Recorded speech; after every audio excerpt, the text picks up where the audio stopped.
Alright, YouTube, the hype surrounding Donald Trump sabotaging his own campaign and dropping like a rock isn't entirely true. You gotta check the RCP, don't pay attention to single polls. Most of the media groups saying, oh, well, he's gone for good now. They said the same thing back during the primaries. I don't really take it into consideration. The media has been clueless throughout the entire election, let's face it. Some of them are in collusion with the Trump campaign, and many of them are in collusion directly and explicitly. The DNC leaks show this with the Clinton campaign, CNN, MSNBC, Salon and Jezebel, and Being Liberal, and some of these pages online. They were rooting for her to begin with. They used to like browbeat Sanders. They didn't even have to be paid to do this like the MSNBC heads did. But there is some truth to the idea of candidates dropping like rocks in general, and that's that the two-party system is dropping like a rock.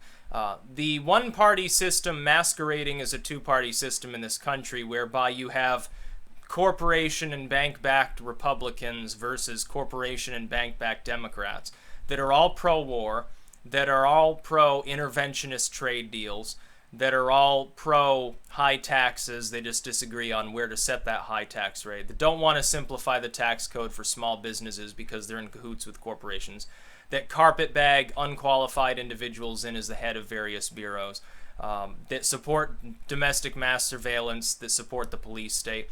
They're basically all the same. When's the last time that a Democrat actually suggested comprehensive environmentalist reforms? You probably just said Obama, right? You're wrong. Obama made way for the oil revolution we're currently experiencing. Now, I may not disagree with this. I may think from an economic perspective it was the right thing to do, and I may have my doubts about some of the more fringe aspects of environmentalism.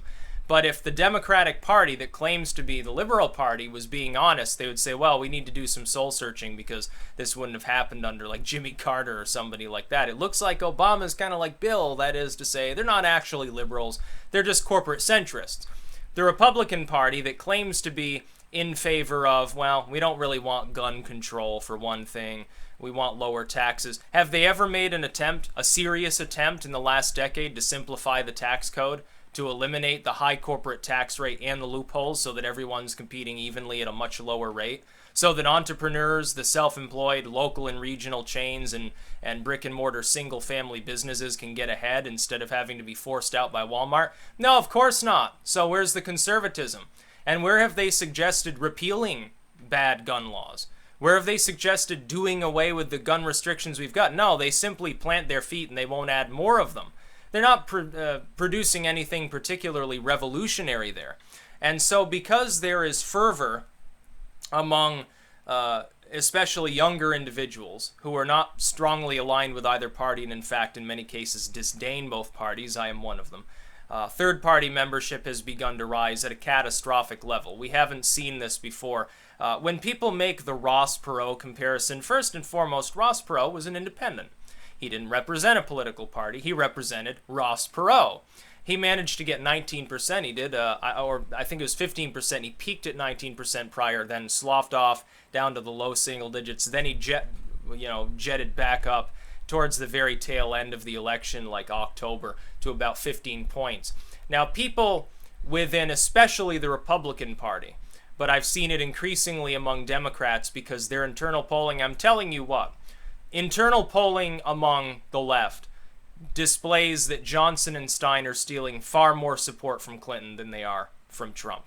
Trump has a smaller support base currently than Clinton. That is true, but it's much more hardened. It would be much more difficult for it to decline any further. Clinton's support's mostly soft. A lot of her younger supporters have already jumped ship, another reason she has a grave disadvantage, especially if this hemorrhaging continues of younger voters, because the Democrats are completely reliant upon getting out the youth vote. Obama needed it. He got it. Clinton so far has failed to capture it. She's 30 years older, I think, than Obama, or like 25 years older. She's not as well spoken. She's more of a corporate shill.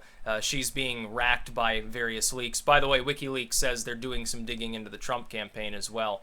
So I think you'll see some material related to that in the future as well. It could be that people are shown finally that, yeah, indeed, the two-party system is a complete scam. It's not just the Democrats being corrupt here. It's everybody.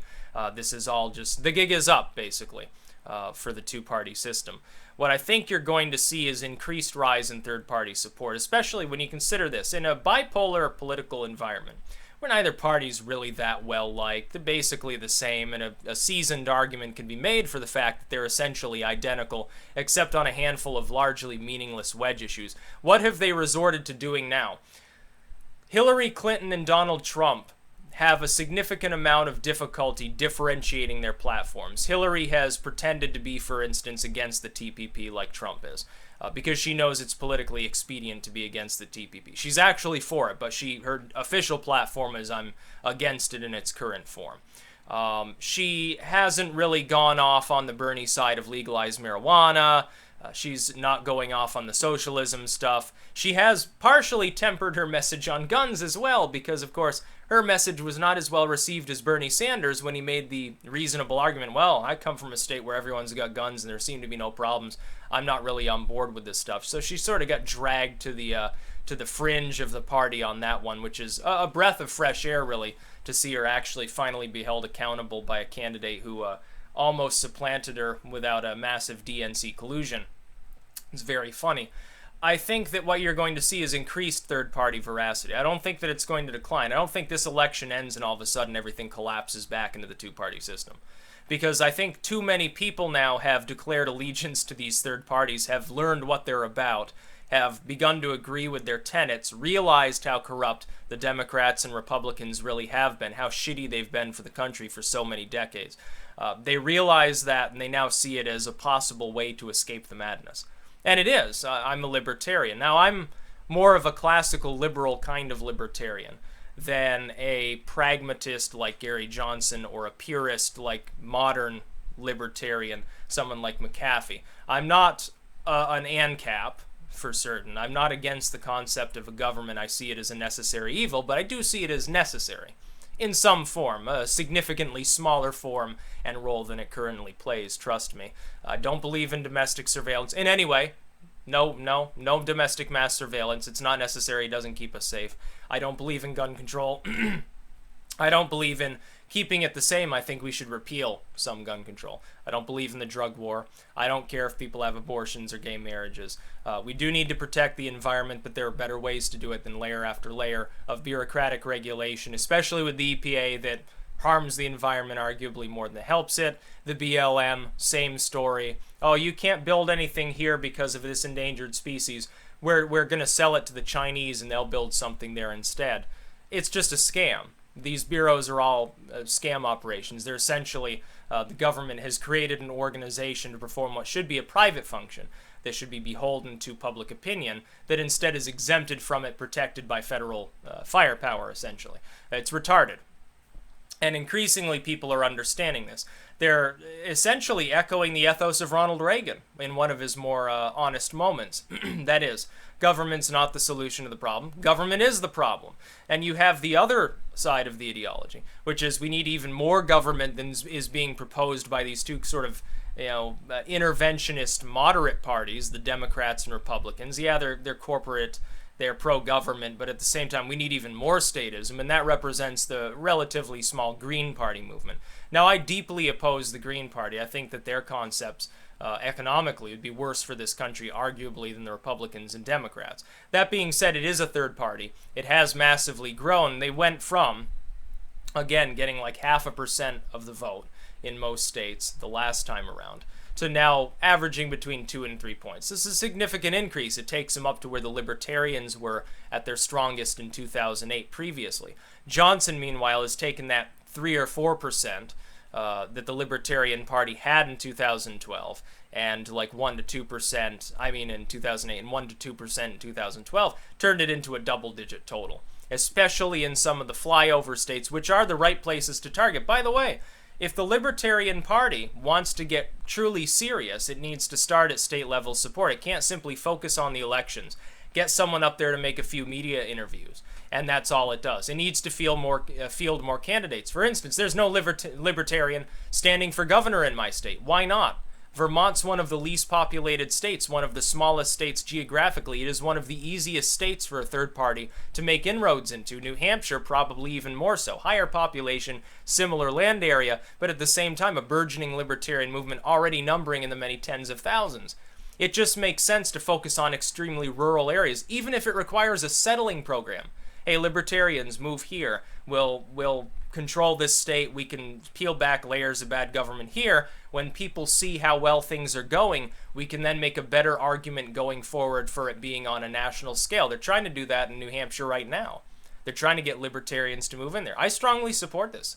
New Hampshire was kind of a libertarian state to begin with, or more classical liberal. And I think we need to mix classical liberalism with the libertarian movement. For instance, I do not think, this is my strongly held belief, I do not think that repealing all border control, legalizing everyone, and not having some sort of impediment to people who may bring in diseases that are communicable or may be criminals is a good idea. Now, Johnson and Weld have proposed immigration should be scaled back, immigration control should be scaled back to a cursory medical check and a check to make sure someone's not an axe murderer or something. I agree with this, but the problem is there's no way to actually control such a system until we get a handle on the southern border. I also think you can't make an argument for instance, ending the drug war in a purist sense, which Johnson largely agrees with. You can't make that argument until you make inroads into, we need to crack down on bureaucracy, because that's where the drug scheduling problem comes from in the first place. Government is not a nanny, is not the arbiter of good and evil, which is true, and our founders would have agreed with it. And the Libertarian Party needs to make more of a show as well, of drumming up the sentiment of, look, this ideology is fundamentally far closer, and in many ways identical to, the ideology expressed by the people who founded this nation in the first place, who wrote the Constitution, who declared independence, and who fought for freedom. We are fundamentally similar. The Republicans, which originally were created to stand for at least some of these tenets, that is, people should own people, we need some fucking decency here, and slavery is just outdated anyway, we need mechanization, has gone the way of the dinosaur. The Democrats that briefly stood for an actual liberal proposal, the good ideas that they did have, they've largely abandoned. They abandoned the concept of non-interventionism in favor of war hawking almost as hard as anybody like John McCain could ever do. So what's the point of supporting the two parties? I will say it again. When people say, oh, well, it's not the election to vote for third party because Muscotus. I don't care whether it's Trump or Clinton putting Supreme Court nominees on the Supreme Court. Because either way, rights will be denigrated. We've suffered under this long enough. For 100 years, these two parties have held singular control over virtually every rung of our government at the federal and state level in the United States. Every single abuse, real or imagined, by any partisan in this country, whether you are far left or far right, has come from some level of government. It didn't come from one retarded private individual oppressing you. It didn't come from a small group of private individuals suppressing you. It most often had nothing to do with a foreign state that you're so worried about from time to time. The Democrats right now, they're terrified of North Korea. North Korea is they'll nuke Japan, they'll attack us. Oh, horror. ISIS, terrible. The Republicans have this weird boner about Iran and wanting to bomb them too. They have these fixations with all these imagined spooky boogeymen overseas when the real problem is our own government making bad decisions. And when the government makes bad decisions, it leaves us weaker and it leaves us more prone to being attacked by foreign foes as well. If we get a handle on the domestic situation, we unleash the engine of our economy fully. We stop the government from frittering away time and resources and our money on stupid shit that it doesn't need to be involved with, like the drug war, like maintaining a bunch of foreign bases, some of which are quite vestigial and serve no purpose whatsoever. Then we have more money, more manpower, more time, and more resources to allocate to things we actually need. I'm not an ANCAP. I'm not suggesting, well, the government should just be elected and then sit there and do nothing. And everything will be completely free market. There will be no laws whatsoever for the most part, other than you can't steal stuff because that would be a problem in an ANCAP society. I'm not an ANCAP. I'm also not a left libertarian saying, oh yeah, but we need to retain this sort of social reform or that social reform. No, we should do away with most of them. But first, we've got to scale things back. You've got to start somewhere, and you can't start at the top. You have to work your way to that point. The Libertarian Party is still at a handicap. It is rising substantially. It's gaining a huge amount of support, especially among the most literal segments of the population. That's good. The most literate voters are largely supporting third parties now. That is, voters that are younger. They have access to media sources that don't require the boob tube or an AM radio or something like that. They're not paying attention to MSNBC or Fox News or any of these retard organizations that just, they're hand in hand with corporate politics. Anyway, it's machine politics, really. It's like the Gilded Age or something all over again. In fact, it might be worse than the Gilded Age at this point. We've seen the problems that arise when you have carpetbaggers in government and things of that nature. Look at what happened with FEMA during Hurricane Katrina. George W. carpetbagged one of his close friends in as the head of FEMA. The problem being he had no qualifications to hold the position.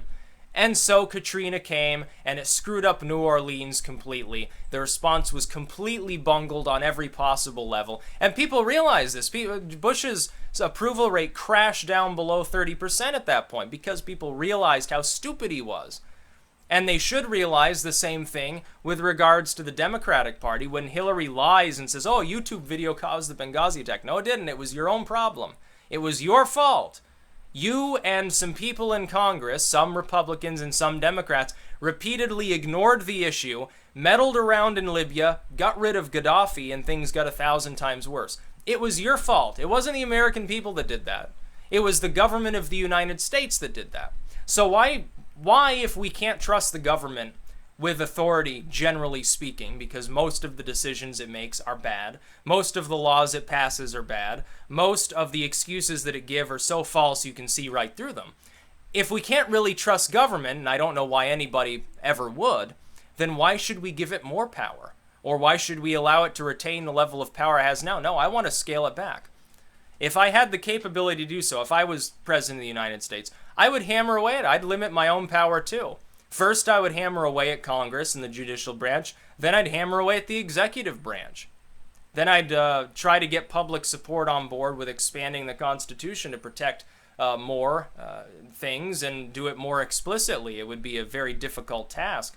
But again, you've got to start somewhere. We need to expand the Constitution. We need to have a universal sunset ordinance for all laws. That if laws are not reauthorized continuously by Congress, they go the way of the dinosaur. Because it's obvious that they're vestigial. Congress never wants to repeal anything. So we get more and more and more laws stacking up year after year, tens of thousands of pages. Nobody can keep up with it. There's a reason why you have the elder attorney and the civil suit attorney and the criminal defense lawyer and corporate lawyers, and this lawyer specializes in just tax law. That lawyer specializes just in sex crime-related laws. You have this extreme divergence, this extreme specification in our legal system because of this. That's why you don't have lawyers anymore. There's nobody in the country that's just, I'm a lawyer. No, you're an attorney for taxes, or you're the elder law attorney or something. You're not just a lawyer anymore. You can't defend the client from all foes. You can only defend them from a very, very narrow piece of possible foes that they could possibly encounter, because you still had to study 100,000 pages of documents in order to be half well versed on the subject. It's incredible. It's stupid. It's inefficient. It's bloated. And it shouldn't be that way. That was not the country that was intended for the United States. I am glad that the two-party system is dying off, and we can tell because it appears that the two parties are really, really concerned about third parties. Half the posts on Being Liberal lately are about, oh, don't vote for Gary Johnson because this. Oh, no, he's not a liberal. No, he's not. That's a good thing. That's a very good thing that he's not a liberal. Sort of a moderate who leans libertarian more than a purist. I'm okay with that. Way, way better than the alternatives. Also, again, you need pragmatism. You can't just go up there, have just the libertarian president with no libertarians in Congress on, anywhere, and expect them to achieve a purist libertarian message. Because in order to do that, they'd have to become like a total imperialist, which kind of is out of step with the libertarian doctrine, if you know what I mean. So I'm glad third-party membership is rising so swiftly. The Libertarian Party is the most quickly growing political segment of the United States. Millions and millions of new registrations say so. It's a good thing. It's not a bad thing. It doesn't mean, oh, well, if you vote for Gary Johnson, you're voting for Trump, and you should be voting for Hillary. Oh, if you vote for him, you're voting for Hillary, you should be voting for Trump. That's a bunch of nonsense. It's peddled by the two-party system every election. It's because the two parties are the same thing. They want control of all that lucrative corporate cash. They will never reform anything so long as they're in power. The Republicans will never do anything, even if they have a supermajority in the House and Senate, the presidency, and they stack the Supreme Court with 9 justices friendly to their cause, still won't accomplish anything. Still won't solve our problems, they'll make them worse. The same is true with the Democrats. You get a Democratic president, Democrat supermajority in the House and the Senate, and 9 really liberal justices, wouldn't matter. It wouldn't solve our issues. All these things that the left identifies as abusive would not go away. They get worse. That's the problem in our government right now. So I'm glad that the two-party system is starting to take hold and rot away the old dying edifice of the one-party system. That's about all. Peace out.